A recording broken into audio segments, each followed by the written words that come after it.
नमस्कार, अपना बिहार देख रहे हैं आप और मैं हूं आप सबके साथ अनूप। पटना में परिवहन विभाग के सामने काफी संख्या में पहचान पत्र फेंके हुए हैं। हालांकि असली है या फिर नकली ये साफ नहीं हो पाया है, लेकिन एक ही जगह पर काफी संख्या में voter I card, Aadhaar card, pan card फेंके हुए मिले हैं। देखने में बिल्कुल असली जैसे लग रहे हैं। न्यूज 18 को एक जागरूक दर्शक सोनू कुमार ने इसकी जानकारी दी और जब हमारी टीम मौके पर पहुंची तो इतनी संख्या में पहचान पत्र देखकर सभी लोग दंग रह गए। और सबसे बड़ी बात यह है कि इसमें आरजेडी के एमएलसी रहे खुर्शीद मोहम्मद मोहसिन का भी आईडी कार्ड मिला है, जबकि उनका निधन 1 साल पहले ही हो चुका है। तो देखिए, पटना में परिवहन विभाग के सामने काफी संख्या में सड़क पर पहचान पत्र फेंके हुए मिले हैं और जब हमारी टीम वहां मौके पर पहुंची तो इतनी बड़ी संख्या में इन पहचान पत्र को देखकर और जो भी लोग मौजूद थे सब सन्न रह गए हैं। इन दिनों पहचान पत्र को लेकर लोग काफी मशक्कत कर रहे हैं, लेकिन हम जो अगली तस्वीर आपको दिखाने वाले हैं पहचान पत्र का जखीरा है। आप देखिए मेरे पीछे जो तस्वीर है वो पहचान पत्र का जखीरा है। यहाँ कई पहचान पत्र फेंके गए हैं। ये पहचान पत्र ओरिजिनल हैं या डुप्लीकेट, इसकी पुष्टि हम नहीं कर रहे हैं, लेकिन ये पहचान पत्र आधार कार्ड हैं, पैन कार्ड हैं, वोटर आईडी हैं। ये तीनों कार्ड यहाँ काफी संख्या में, सैकड़ों की संख्या में फेंके गए हैं। और आपको बता दें कि इन पहचान पत्र को बनाने के लिए लोग इन दिनों काफी मशक्कत कर रहे हैं। फिर इतनी संख्या में ये पहचान पत्र यहाँ कैसे पहुंचे? हम अभी मौजूद हैं परिवहन भवन के ठीक सामने, जहां नया फ्लाईओवर बन रहा है। ठीक उसके बगल में ये पहचान पत्र फेंका गया है और इस पहचान पत्र को काफी गौर से देखने के बाद डुप्लीकेट तो पता नहीं चलता है या ओरिजिनल है, इसकी हम पुष्टि नहीं करते हैं। आप देखिए ये तमाम जो पहचान पत्र है, आधार कार्ड है, इसके अलावा वोटर आईडी भी कई फेंके गए हैं। आप देखिए ये वोटर आईडी है, इसके अलावा आपको देखिए ये वोटर आईडी जो पूरी तरह से ओरिजिनल प्रतीत होता है। इसके अलावा पैन कार्ड भी काफी संख्या में है। देखिए किस तरह से जो पैन कार्ड आता है आयकर विभाग के तरफ से, वैसा ही पैन कार्ड यहाँ फेंका गया है काफी संख्या में। और ये जो पहचान पत्र बिखरा पड़ा है, ये परिवहन भवन से आर ब्लॉक तक बिखरा पड़ा है। एक सज्जन ने, जो सोनू कुमार उनका नाम है, उन्होंने हमें सूचना दी कि यहाँ काफी संख्या में पहचान पत्र बिखरा पड़ा है। आपका नाम क्या है? मेरा नाम हुआ सोनू कुमार झा। सोनू, आपको क्या जानकारी मिली, कैसे आपने ये देखा कि यहाँ से गुजर रहे थे तो 1-2 आधार कार्ड मुझे गिरा हुआ मिला, तो मुझे लगा कि किसी पैसेंजर का गिर गया होगा। तो मैंने देखा 10 कदम आगे चला तो देखा कि पूरा जखीरा यहाँ पे गिरा हुआ, तब मैंने आपको सूचना दिया कि यहाँ पर फेंका हुआ है। मनोज जी क्या देखा आपने? हम तो आधार कार्ड देख रहे हैं, बहुत सारा बिखरा हुआ है, सब आईडी का प्रूफ सब क्या क्या है। इसके अलावा फोटो भी है? हाँ फोटो है, सब इसका एड्रेस प्रूफ सब है इसमें। जो एड्रेस प्रूफ के तौर पे यूज किया जाता है वो है। और देखिए कई लोगों के यहाँ तस्वीरें भी हैं, वो भी रंगीन तस्वीरें, जो पासपोर्ट साइज होती हैं, वो रंगीन तस्वीरें यहाँ बिखरी पड़ी हैं। पहली दृष्टि में यहाँ गड़बड़ का मामला लगता है और किसी ने अब जो फेंका है वो काफी साथी तरीके से यहाँ फेंक कर वो चला गया है। लेकिन सबसे बड़ी बात है कि ये जो इलाका है वो कोतवाली थाने में आता है और इसे प्रशासन जांच करेगी कि आखिर ये ओरिजिनल है या डुप्लीकेट है। ओरिजिनल है तो आखिर किस लिए फेंका गया है और डुप्लीकेट है तो कोई ना कोई बड़ा मामला जरूर होगा। कैमसन मनोज के साथ ब्रिजम Pandey, news 18 Patna.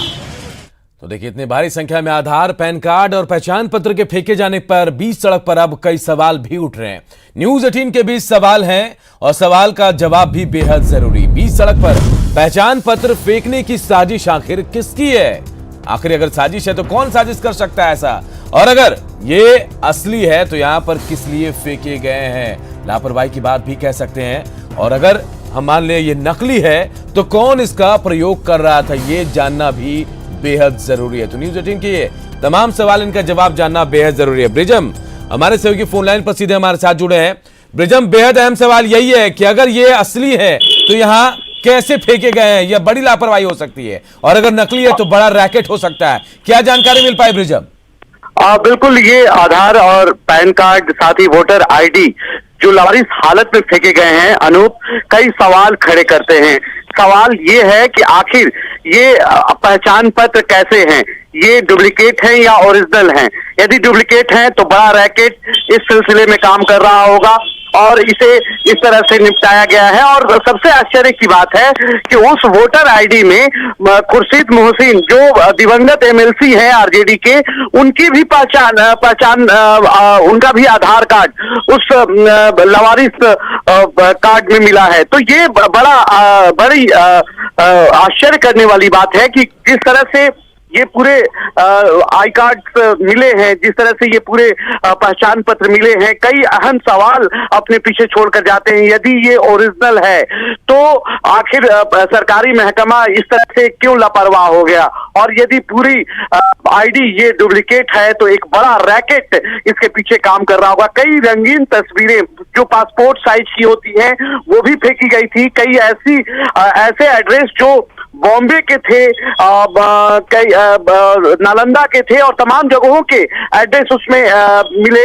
Voter ID के पीछे जो एड्रेस होता है उसमें मिले। तो कई सवाल अपने पीछे खड़ा करता है कि आखिर इस बड़े जखीरे में जो पहचान पत्र का जखीरा जो इस तरह से बिखरा पड़ा था रोड पर, आखिर वो किसके हैं और कौन सा रैकेट इसके पीछे काम कर रहा है, ये अहम सवाल है। इंतजार करना होगा, जब असली और नकली की पहचान हो पाएगी तब इसके पीछे का सच शायद निकलकर सामने आएगा। लेकिन हैरान करने वाली यह खबर है, देखिए सड़क पर पटना में परिवहन विभाग के सामने सड़क पर काफी संख्या में पहचान पत्र, वोटर आईडी, पैन कार्ड के साथ रंगीन फोटो फेंके मिले हैं। और हैरानी इस बात की है कि असली है या नकली, लोग इस पर सवाल कर रहे हैं। और वहीं पूर्व एमएलसी आरजेडी हैं मोहसिन अहमद, उनका भी यहां, खुर्शीद मोहम्मद, उनका भी आधार कार्ड यहां से मिला है। पूर्वी चंपारण के दिलावरपुर गांव से एक खबर है जहां दो युवकों को स्थानीय लोगों ने बांध कर पीटा है और इसका वीडियो भी वायरल हो रहा है। दोनों पर मानव तस्करी का आरोप लगा है। हालांकि मौके पर पहुंची पुलिस ने दोनों को स्थानीय लोगों के चंगुल से छुड़ा लिया। पुलिस ने अवैध संबंध का मामला इसे बताया है। मुकेश हमारे सहयोगी हमारे साथ फोन लाइन पर जुड़े। मुकेश, क्या है ये मामला, क्या जानकारी मिल पाई है? जी, बता दूं कि अब पुलिस अभी जांच कर रही है और मोबाइल, उन लोगों का मोबाइल और जिस महिला और बच्चों के अपहरण की बात की जा रही है, अगवा करने की बात की जा रही है, वो उनके भी मोबाइल को पुलिस जांच कर रही है। पुलिस अभी पुलिस की हिरासत में दोनों युवक है और जांच कर रही है। एक युवक जो हिरासत में हुआ दिलावरपुर का ही है, जबकि दूसरा एक पड़ोसी थाना क्षेत्र है कल्याणपुर, वहाँ का रहने वाला है। और पुलिस पूरे मामले पर की जांच करने में जुटी हुई है। जी मुकेश, पुलिस कुछ और कह रही है, लोगों का आरोप कुछ और है। जी, पुलिस का कहना है कि यह मामला प्रेम प्रसंग से जुड़ा हुआ हो सकता है, लेकिन जांच के बाद ही स्पष्ट होगा।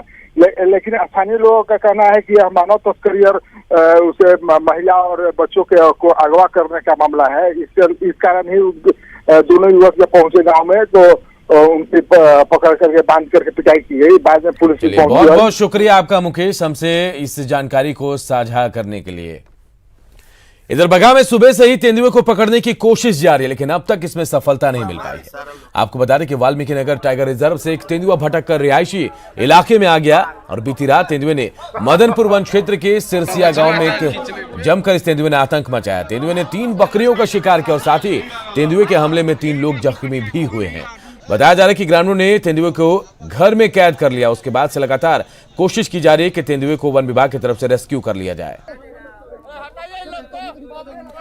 और हमारे सहयोगी मुन्ना राज इसी खबर पर सीधे हमारे साथ जुड़ गए। मुन्ना, कोशिश काफी देर से की जा रही है, क्या बाघ को पकड़ लिया गया वन विभाग की तरफ से? मैं बता दूं कि ताजा अपडेट है कि पिछले 3 घंटे से वन विभाग रेस्क्यू कर रहा था, लेकिन सावधानी पूर्वक इसका रेस्क्यू किया जा रहा है, क्योंकि तेंदुआ पर किसी तरह का कोई खतरा नहीं था। चारों तरफ से भीड़ अभी भी घिरी हुई है तेंदुआ को देखने के लिए और वन विभाग की टीम भी लगी हुई है। तो चूंकि तेंदुआ बहुत चतुर होता है, जैसे ही हमला करेगा तो वन विभाग को मजबूरी में उस पर कुछ घातक अख्तियार लेना पड़ेगा। इसको देखते हुए तेंदुआ को नेबुलाइजर गन के सहारे बेहोश करने की रणनीति तैयार हो रही है और बेतिया से स्पेशल रेस्क्यू टीम यहाँ पहुंच रही है। उसके बाद अब नए सिरे से रेस्क्यू शुरू होगा, क्योंकि तेंदुआ को सुरक्षित और हिफाजत के साथ जंगल तक पहुंचाना है। वन विभाग की सबसे बड़ी प्राथमिकता यही है और इसको लेकर रेस्क्यू में देरी हो रही है।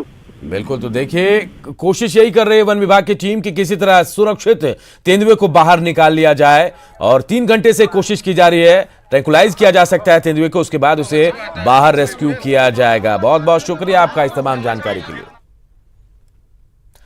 और अब कोरोना से जुड़ी खबरें देखेंगे, लेकिन उससे पहले एक आवश्यक सूचना आपके लिए। आवश्यक सूचना।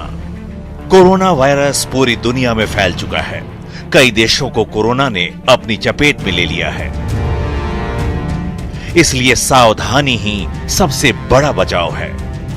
आप साफ सफाई से रहें, समय समय पर साबुन से अच्छी तरह हाथ धोएं,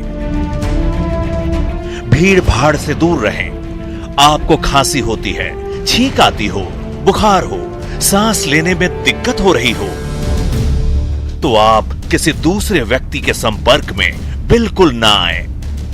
आप सीधे अस्पताल जाकर डॉक्टर से मिलें।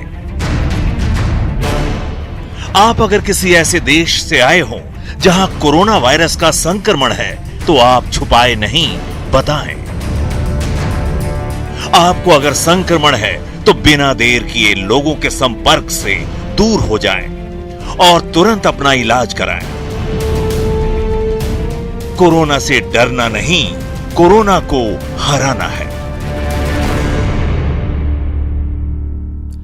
और बात कोरोना की कर रहे हैं तो अपडेट जान लेना बेहद जरूरी है। देश भर में अब तक कोरोना के 107 मरीज पॉजिटिव पाए गए हैं। वहीं कोरोना वायरस की वजह से भारत बांग्लादेश के बीच ट्रेन बस सेवा को 15 अप्रैल तक बंद कर दिया गया है। तो देखिए, जो अपडेट है कोरोना वायरस को लेकर वो हम आपको लगातार बता रहे हैं। और 16 मार्च से करतारपुर कॉरिडोर को भी बंद कर दिया गया है। बिहार में देखिए, बीपीएससी ने सहायक अभियंता की परीक्षा को भी स्थगित कर दिया। जो अपडेट है कोरोना को लेकर वो हम आपको बता रहे हैं। समस्तीपुर में कोरोना वायरस को लेकर धारा 144 लागू कर दिया गया है। बिहार में अब तक 54 मरीज संदिग्ध हैं, लेकिन एक भी पॉजिटिव मरीज नहीं मिला है। कोरोना की वजह से बिहार में पंचायत उपचुनाव को भी स्थगित कर दिया गया है। तमाम अपडेट हम आपको दे रहे हैं। कैमूर में अस्पतालों में बायोमेट्रिक हाजिरी पर रोक लगा दी गई, क्योंकि इससे कोरोना फैल सकता है। बिहार में कैदियों से मुलाकात पर 1 हफ्ते तक रोक लगा दी गई है। कोरोना पर बिहार सरकार का आदेश सामान्य प्रशासनिक विभाग ने जारी कर दिया है। यह आदेश है तृतीय और चतुर्थ वर्ग के श्रेणी के कर्मियों के लिए। सप्ताह में अब अल्टरनेट दिन वो काम करेंगे। स्वास्थ्य विभाग के कर्मियों को नहीं मिलेगा इसका लाभ। कोरोना वायरस के खतरे को देखते हुए ये आदेश जारी किया गया है। तो देखिए, पहले बिहार में अलर्ट घोषित किया गया था और अब जो विचार किया जा रहा था अल्टरनेट डे काम करने पर, उस पर फैसला गया है। बिहार सरकार का आदेश आ गया है। तृतीय और चतुर्थ श्रेणी के कर्मियों के लिए आदेश है। सामान्य प्रशासनिक विभाग ने आदेश जारी किया है। सप्ताह में अब अल्टरनेट दिन काम करेंगे ये कर्मचारी, लेकिन स्वास्थ्य विभाग के जो कर्मी हैं उनको इसका लाभ नहीं मिलेगा, क्योंकि कोरोना वायरस से लड़ने की जिम्मेदारी इन लोगों के ऊपर सबसे ज्यादा है। लोगों को जागरूक करना है। एहतियातन इनको इसका लाभ नहीं मिलेगा। कोरोना वायरस के खतरे को देखते हुए ये आदेश जारी किया गया है। तो देखिए, बड़ा फैसला बिहार सरकार की तरफ से आया। कोरोना वायरस को देखते हुए सामान्य प्रशासनिक विभाग ने एक आदेश जारी किया और इस आदेश के तहत कहा गया है तृतीय और चतुर्थ श्रेणी के कर्मियों को अब हफ्ते में अल्टरनेट दिन काम करना पड़ेगा। आनंद हमारे साथ इसी खबर पर सीधे जुड़े। आनंद, बड़ा फैसला कह सकते हैं। भीड़ को अलग रखना है, कम लोग आए और बेहतर तरीके से काम हो, सुरक्षा। क्या यह माना जाए कि लोगों को भीड़ गैदरिंग नहीं करने के लिए ऐसा किया गया है? देखिए, दोनों बातें अनूप। बिहार सरकार ने कई सारे अलर्ट जारी किए हैं और कई सारे दिशा निर्देश भी जारी किए हैं, जिसमें आपको याद होगा कि उसी कड़ी में ये भी घोषणा किया गया था कि बिहार में जितने भी स्कूल कॉलेज है वो बंद कर दिए जाएं और जो बड़े बड़े मॉल थे वहां पे भी कई तरह की बातें सामने फैसला माफ कीजिएगा कई सारे मॉल को भी लेके, खासकर वैसे तमाम जगहों पर जहां पे गैदरिंग ज्यादा होता है उसको लेके कई सारे दिशा निर्देश भी जारी किए हैं। तो उसी कड़ी में ये फैसला देखा जा रहा है, क्योंकि किसी भी सरकारी कार्यालय में तृतीय और चतुर्थ श्रेणियों के कर्मियों की संख्या बहुत ज्यादा होती है। तो ऑल्टरनेट डे अगर आएंगे तो उनकी संख्या कम होगी और खासकर जो भीड़ से बचने की नसीहत दिया गया, निर्देश जारी किया गया, उसी के परिप्रेक्ष्य में इस पूरे फैसले को देखा जा रहा है। क्योंकि अल्टरनेट डे अगर आते हैं तो क्या वेतन में कटौती भी होगी? बिल्कुल नहीं, क्योंकि सरकार का दिशा निर्देश है अनूप, तो वैसे में वेतन कटने की कोई बात ही नहीं है, क्योंकि सरकार की तरफ से ये तमाम फैसले इसलिए किए जा रहे हैं कि ताकि भीड़ कम से कम हो, किसी भी सरकारी कार्यालय में लोगों की उपस्थिति कम हो। अगर ऑल्टरनेट डे होंगे तो जाहिर तौर पे संख्या कम रहेगी कर्मचारियों की, जिससे जो एक जगह काफी लोग इकट्ठा होने का मनाही किया गया है। बड़ा फैसला बिहार सरकार का। देखिए, तृतीय और चतुर्थ श्रेणी के कर्मियों के लिए आदेश जारी किया गया है कि सप्ताह में अब वो अल्टरनेट दिन काम करेंगे। स्वास्थ्य विभाग के कर्मियों को इसका लाभ नहीं मिलेगा। बहुत बहुत शुक्रिया आनंद। कोरोना वायरस के संक्रमण से बचने के लिए बिहार के जेलों में कैदियों की मुलाकात पर भी रोक लगा दी गई है। कैदियों से कोई परिजन या संबंधी 1 हफ्ते तक मुलाकात नहीं कर सकते हैं। वही जानकारी नहीं होने की वजह से कई मुलाकाती आज पटना के बेऊर जेल पहुंच गए हैं, लेकिन वहां का जायजा भी लिया हमारे सहयोगी संजय कुमार ने। कोरोना वायरस का असर बिहार की जेलों तक पहुंच चुका है। गृह विभाग के आदेश पर कारा विभाग ने बिहार के सभी जेलों में कैदियों से मुलाकातियों के लिए अगले 1 सप्ताह तक मिलने पर रोक लगा दी है, लेकिन जो सामान है वो जरूर कैदियों तक पहुंचाया जा रहा है। फिलहाल हम बिहार के सबसे बड़े जेल आदर्श केंद्रीय कारा बेऊर में खड़े हैं और यहाँ पर मुलाकातियों की कह सकते हैं कि एक लंबी लाइन, अपने लोगों से मिलने के लिए लोग पहुंचे हैं, सामानों के साथ पहुंचे हैं। जाहिर सी बात है दूर दूर तक लोग पहुंचे हैं। ये वैसे लोग हैं जिन्हें शायद गृह विभाग द्वारा जारी किए गए आदेश की जानकारी नहीं थी और ये मुलाकात करने के लिए बेऊर जेल पहुंच गए हैं। हालांकि यहाँ पर सुरक्षा के लिहाज से काफी पुख्ता व्यवस्था की गई है। मुलाकातियों का हुजूम आप देख सकते हैं, कितनी भारी संख्या में ये लाइन है। और इसके अलावा जो दूसरे लोग हैं वो मिलने की मकसद से यहाँ पहुंचे थे, लेकिन जाहिर सी बात है जिस तरीके से रोक लगाई गई है, अब किसी तरीके से अगले 1 सप्ताह तक वो अपने परिजनों से जो बेऊर जेल में बंद हैं मिल नहीं पाएंगे। लेकिन जो सिक्योरिटी पॉइंट ऑफ व्यू से क्या क्या सामान लिया जा रहा है, सामान क्या क्या आप लोग अभी तो मिलने नहीं दिया जा रहा हो? सामान में वही जो मतलब सूखा है खाना वाना, वही मतलब बाकी सब जो गीला है वो सब नहीं, जो मतलब सूखा है वही जा रहा है। नॉन वेज वगैरह नहीं, बिल्कुल नहीं। अच्छा, तो मिलने के लिए जो बहुत सारे ऐसे लोग पहुंच गए होंगे जिन्हें पहले से इस बात की जानकारी नहीं होगी। यहाँ पर जो भी व्यक्ति आए हैं मिलने के लिए किसी को जानकारी नहीं था।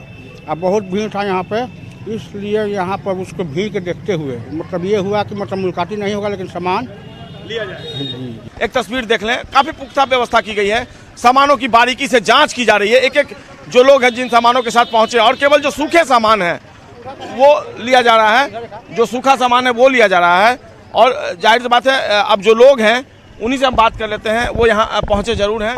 आपको जानकारी थी कि अब मुलाकात पर रोक लगा दी गई? नहीं, अभी तक कोई जानकारी नहीं थी। आप यहाँ आने के बाद जानकारी हुई आपको? यहाँ आने के बाद जानकारी होगी। हम सबकी भी जिम्मेवारी बनती है कि जो सरकार ने फैसला लिया है कोरोना वायरस के पॉइंट ऑफ व्यू से, हम सब सरकार के फैसले के साथ हों। बहरहाल ये तात्कालिक जरूर ऐसे कारण बने हैं जिसके कारण सब जगह जो सार्वजनिक कार्यक्रम है उन तक को रद्द करना पड़ा है और सरकार ने कई महत्वपूर्ण फैसले लिए हैं।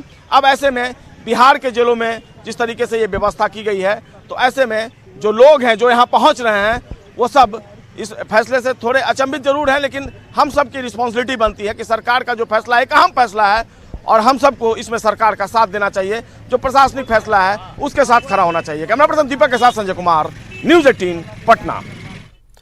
मुंगेर में भी कोरोना वायरस को देखते हुए मंडल कारा प्रशासन ने मुलाकाती बंद कर दी है। आज से 1 हफ्ते तक जेल में बंद कैदियों से मिलने वाले परिजनों को मना कर दिया गया है और मेन गेट पर इसे लेकर नोटिस भी लगा दिया गया है। के लिए भी हम 7 बजे से परेशान हैं, मगर कोई नहीं खबर देने के लिए। क्या बोलता है?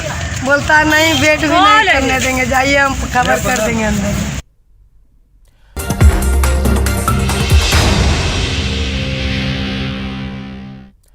कोरोना वायरस को लेकर हर कोई अलर्ट है, साफ सफाई का खास ध्यान रखा जा रहा है। हमारे सहयोगी आनंद अमृतराज ने पटना में एक परिवार से जानने की कोशिश की कि आखिर वो कैसे सावधानियां बरत रहे हैं। कोरोना वायरस को लेकर हर कोई सतर्क है। हम इस वक्त मौजूद हैं एक घर में और पूरी फैमिली हमारे साथ मौजूद है और वो तमाम तैयारियां उन्होंने कर रखी है जो प्रिकॉशन लेने का दिशा निर्देश जारी किया गया है सरकार की तरफ से। मास्क रखा हुआ है, सैनिटाइजर रखा हुआ है, डिटॉल रखा हुआ है। घर की महिला इनसे ही बातचीत कर लेते हैं। मैम, ये तमाम तरह की जो चीज़ें आप रखी हुई हैं इसका यूज क्या क्यों कर रही हैं? हाँ, एक्चुअली देख रहे हैं कि अभी आप जिस तरह कोरोना वायरस का पूरे इंडिया में या पूरे विश्व में कहे कि खौफ है, तो उससे खौफ से अच्छा है कि हम परहेज करें तो इससे ज़्यादा अच्छे से बच सकते हैं। तो उसके लिए मैंने अपने घर के सारे मेंबर के लिए मास्क, सैनिटाइज़र और डिटॉल, जो कि आप जब भी कुछ भी काम करो तो आप उससे पहले हैंड वॉश करो, ताकि मतलब कम से कम हम वायरस से बच सकें और अपने पूरे परिवार को उससे सुरक्षित कर सकें। तो डरने से अच्छा है कि हम परहेज करें, तो वो ज़्यादा अच्छा होगा हमारे लिए। डरने से अच्छा परहेज करें। आप हम जब आ रहे थे तो देखे कि आपने हाथ साफ कर रखा था। हाँ, और डिटॉल से हम लोग अभी हाथ साफ किए, सैनिटाइजर भी यूज करते रहते हैं। इसके पहले इतना करते थे कि इस घर मतलब जब कोरोना का चर्चा होने लगा उसके बाद? नहीं, पहले से भी हम यूज करते थे, खाना खाने या कुछ भी करने से पहले हैंड वॉश करते थे। अब कुछ ज्यादा हो गया? अभी थोड़ा ज्यादा ध्यान देकर कर रहे हैं। ज्यादा हो गया जी। आपने सुना होगा कोरोना वायरस की चर्चा काफी हो रही है, तो क्या कुछ कर रखा आपने? हम तो अपने बाल बच्चे को समझा रहे हैं कि खाना खाने के पहले कम से 20 सेकंड 25 सेकंड हैंड वॉश करो, क्राउडेड जगह से बचो, कोशिश करो कि मास्क पहन कहीं जाए और जितना ज़्यादा सफाई पर ध्यान दें। अपने घर के अपने जो काम करने वाले लोग हैं उन लोग को भी समझा रखा है कि कम से कम जितना क्लियर रहोगे तो उससे बचोगे। और बिल्कुल घर की महिला है, आपके ऊपर ज़्यादा जिम्मेवारी होती है, तो आपने क्या कुछ तैयारी कर रखा है? हमने अपने बच्चों को सिखाया है कि बार बार हैंड वॉश करो, बाहर जाने से बचो, बाहर का चीज़ बिल्कुल भी नहीं खाना है। आइसक्रीम कोल्ड ड्रिंक पर बच्चे ज़्यादा ध्यान देते हैं, तो उनसे बचने के लिए बोल रहे हैं। यही बता रहे हैं कि अगर ये परिवार कर सकता है तो वो तमाम परिवार जो भी लोग अपने घरों में हैं अपने बच्चों को समझाएं, जो बाहर से आते हैं उन्हें भी समझाएं। और ये प्रिकॉशन लेना बहुत ज़रूरी है क्योंकि सरकार ने दिशा निर्देश तो जारी कर दिया है, लेकिन उसका पालन करना हमारे और आपके हाथ में है। तो हम भी अपील करते हैं, न्यूज़ 18 भी अपील करता है कि आप लोग वो तमाम प्रिकॉशन लें जो कोरोना वायरस से लड़ने के लिए लेनी चाहिए। कैमरामैन अभिषेक के साथ Anand Manitraj, news 18 network, Patna. Corona virus को लेकर बक्सर में भी प्रशासन अलर्ट पर है। इसे लेकर डीएम ने टास्क फोर्स का गठन किया है। साथ ही स्वास्थ्य विभाग को तमाम पंचायतों में ग्राम सभा की बैठक को स्थगित कर वार्ड सदस्यों को विदेश से आने वाले पर नजर रखने का निर्देश दिया गया है। वहीं बक्सर सांसद सह केंद्रीय स्वास्थ्य राज्य मंत्री अश्विनी कुमार चौबे ने भी कोरोना से बचाव की तैयारियों का जायजा लिया। साथ ही बिहार के परिवहन मंत्री संतोष निराला ने कहा, सरकार कोरोना वायरस से निपटने को लेकर पूरी तरह से तैयार है। इसको महामारी डिक्लेयर कर दिया गया है, इसलिए कि देश के लगभग 80 से भी ज़्यादा देशों में ये फैली है। ये ठीक है कि टेम्परेचर जैसे बढ़ेगा तो फिर ये बीमारी उस रूप में घटता है। तो टेम्परेचर बढ़ने के 27 डिग्री टेम्परेचर एक मोटा मोटी उन लोगों का मान्यता था कि होने पर यह बीमारी समाप्त हो। कि अगर कोरोना वायरस से कोई बिहार के लोग पीड़ित हो जाते हैं तो उसको समुचित व्यवस्था अस्पतालों के माध्यम से किया गया है और जो बाहर से लोग आ रहे हैं उसकी जांच की व्यवस्था की गई है। जिला प्रशासन में जो है बहुत सारे मंदिर में जहाँ पे भीड़ लगी रहती है, अनुमंडल पदाधिकारी को निर्देश दे दिया गया है कि जो मंदिर के हैं वहाँ के संस्थापक हैं, जो भी ट्रस्टी हैं, उन लोगों से बात करके प्रयास ये किया जाए कि वहाँ पे जो भीड़ भाड़ का माहौल नहीं बने। जिससे तो लगभग पूरा विश्व कोरोना वायरस की चपेट में और लोग बचने के लिए तरह तरह के उपाय भी कर रहे हैं। उन सब के बीच लोगों को भगवान की याद आई तो जुट गए पूजा अर्चना में। युवा लोजपा ने राजधानी पटना के पशुपति वेद विद्यालय में हवन पूजन किया और कोरोना वायरस से जल्द मुक्ति की कामना की।